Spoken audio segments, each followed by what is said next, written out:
Welcome everyone to this week's video. Today we are on Fish Friday number 244 and we have a good one for you today.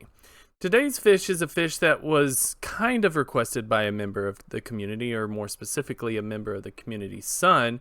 But, while I had already done that specific request, it might be nice to sort of bring back this fish group because it is a very interesting fish.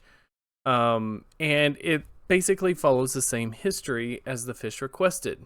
Today's fish that we're going to be talking about is the European eel. Now, the European eel, or scientific name Anguilla anguilla, it is part of the family Anguillidae. And again, that is Anguilla anguilla, part of the family Anguillidae, which is the family of freshwater eels. Now, you might be able to deduce this, but the European eel is actually where Anguillidae got its name. It is sort of like the type species of this family, Anguilla anguilla. Freshwater eels are a very, very neat family of eels, and there's actually a lot more species than people think. But the European eel, more specifically, is found throughout all of the coastal European countries. And they can be found anywhere from 0 to 700 meters in depth, which is 0 to 2,300 feet. The reason why it can be found at all those depths, we'll talk about later on.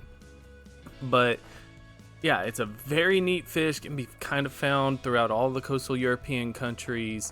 Very, very neat fish. Now, in terms of size, the adults get around 45 to 65 centimeters, which is 18 to 26 inches. They can rarely get up to about a meter, which is just over 3 feet. Sometimes they'll actually get up to 1.33 meters, which is 4.2 feet. So overall, I would call this a medium-sized fish. It's not necessarily that big, definitely not as big as some of the morays you might have seen in Animal Planet or stuff like that. But it's not necessarily a small fish. And it has, kind of this eel. It's kind of your traditional eel. Rather large head, large mouth, elongated body. It's got these elongated anal and dorsal and anal fins that go out to the caudal fin, which is the tail fin. And, appears to be scaleless. I mean, realistically, when you think eel, it fits that description. It's not necessarily that uncommon. Something that's interesting, at least to me, is freshwater eels seem to have this bulge on the side of their neck. And I used to know what that was for, but I honestly cannot remember right now. So if someone knows, please put it in the comments. But they do kind of have fleshier fins. And what I mean that is they're thicker and actually have flesh. They're not just sort of like that skin flap in between the two. Rather large eyes. It's basically just an eel. And in kind of alongside the mouth, it is actually a pretty voracious predator. Very, very voracious predator. It's kind of, will it eat anything? It's more of an ambush predator. They kind of find themselves a little hole, or like a gap in between rocks, very similar to like morays will. And they'll eat worms, fish, mollusks, plankton, kind of anything that comes by. They'll even eat smaller eels. And even fish isn't necessarily just fish that they can catch and swallow. They'll actually take bites out of fish. That's been known to happen. So very, very voracious predator. Although, something a lot of people may not realize is that the European eel is actually critically endangered. It's very, very much in trouble. It's thought to have declined somewhere around 90% and possibly even as much as 98% in population. And that is actually a very, very, very scary thought. This is a very important fish species and began a lot of the eel research that continues to nowadays. And the fact that 98% of it might be gone is very problematic. And there's a lot of factors that contribute to this. Pollution is considered to be a large one. Hydroelectric dams, as many riverine fish species are. There's more regarding hydroelectric dams that we'll get into in a minute, but they are also very heavily fished. And that's because they're very heavily consumed. A lot of people eat eels, and they've been eating eels for a very long time. Even over here in the United States, a lot of eels get consumed, and a lot of them actually get consumed based on the from the sushi trade. Eel is actually a very popular portion of sushi, and so it's very heavily consumed. All in all, I was actually thinking of this earlier today. The eel might be one of the most consumed fish worldwide, after like cod and haddock. A lot. Basically, you go to every country, especially now that sushi has gained so much popularity. Eel is probably, consumed worldwide. For good reason. I love eel. Eel is a very delicious dish. Now, because of all of it, because it has been so critically endangered, there's a lot of captive breeding projects that have been started. Unfortunately, none have been successful. And that's kind of problematic. They are making good progress, but as of right now, I don't know of any actual breeding programs that have been truly successful. And there's a lot of factors that go into this. One of them is that it can be a long-lived species. It can live somewhere between 15 and 20 years in the wild, and some captive specimens have even lived over 80 years old. And there's documentation of one eel that survived for 155 years in a well in Sweden. There is a lot of discrepancy on the age of that particular eel. So I'm not going to say that it was there, but that's what the documentation is. It's like the Brandtveck eel. I'm on the fence about that one. That's a very odd case scenario. Very, very odd case scenario. So I'm not 100%. However, it is 100% verifiable that they have lived over 50 and over 85 years in captivity. So they're they can be a very long-lived species. Now you might be thinking, wait, Ping, we've had eel specimens that have lived over 80 years in captivity, and they live 15 to 20 years.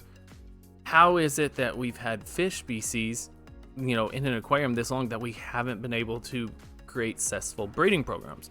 Well, that actually has to go with the interesting fact we're getting a video on, and it's going to be a long one, but it's actually the life cycle of an eel, which we talked about way back when in for the American eel, which is closely related to this.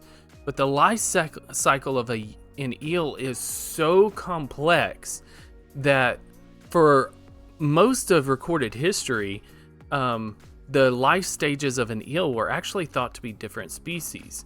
And we have a very good picture here of sort of the life cycle of an eel.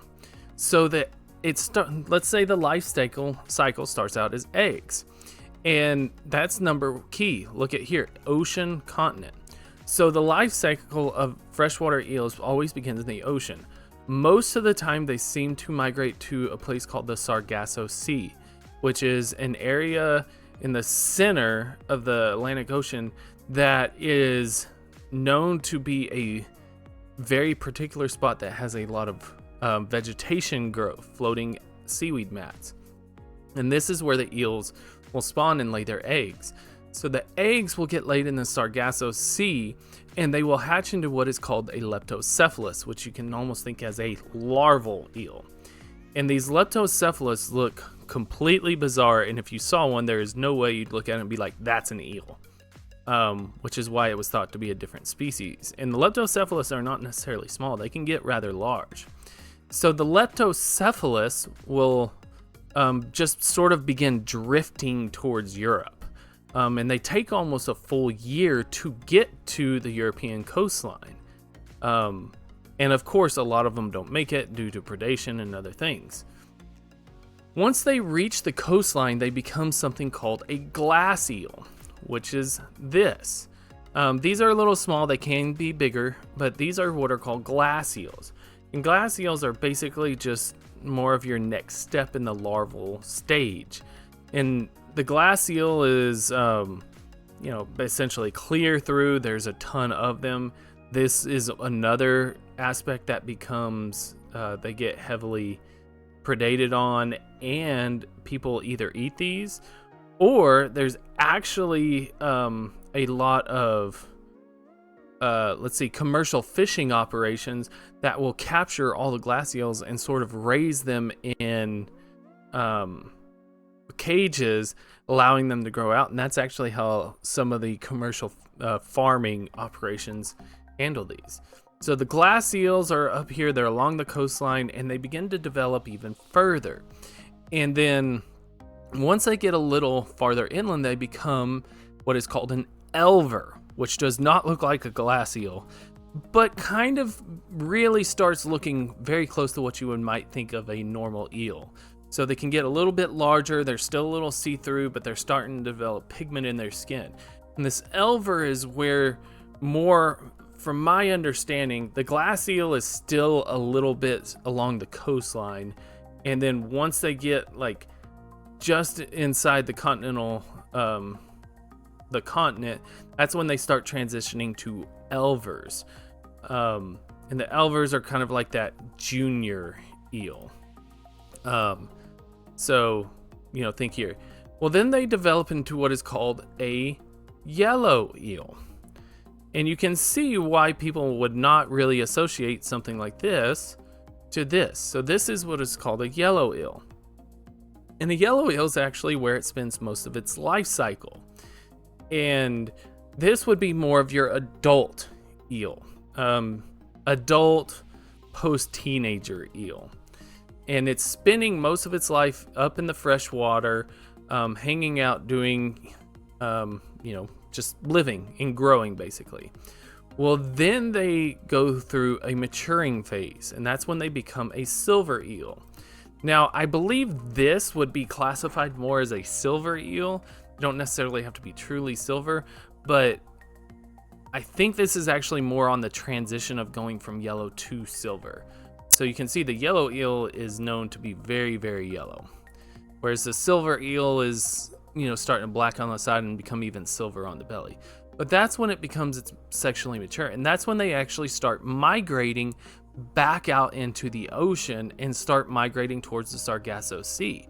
And then they migrate back to the Sargasso Sea to spawn, and the life cycle begins all in. So this would be sort of the opposite of catadremy, which is, that would be more like the salmon spawning, where, everyone has heard about the salmon runs, salmon traveling upstream to spawn, and then going back, the young go out to the ocean to grow. This is the opposite. And it's becoming much more apparent that there's a lot of fish that will actually do this. And this is why, if you saw a mature silver eel, not necessarily on this species, but on some of the other species, you would realize the silver eel doesn't even look like the yellow eel. It's no wonder that a lot of history thought of all the eel life cycles as different species. But that goes into what, some of the problems that we were talking about. Hydroelectric dams are actually a very huge problem. That is a barrier to migration patterns. And we've talked numerous times on how migration is such a key role to so many species. Now, this is such an interesting fish, and I hate to have learned that 98% of it has, the population has declined. So, there's all these efforts going into restoring fish passages, and there's a whole video on projects and things that have gone for people to try and improve fish migration patterns. But truly a remarkable fish group, the freshwater eels, and hopefully this gave you a little bit more insight into the incredibly complex but incredibly cool life history of the freshwater eels. But thank you guys so much again. I really appreciate it. Hope to see you again. If I don't, please be safe. Have a great day. Please leave a like, comment, subscribe if you do. I'd really appreciate it. Hope to see you again. If you'd like to support the channel, please click the link down below. It is by no means expected, but very much appreciated. Regardless, take care of yourselves.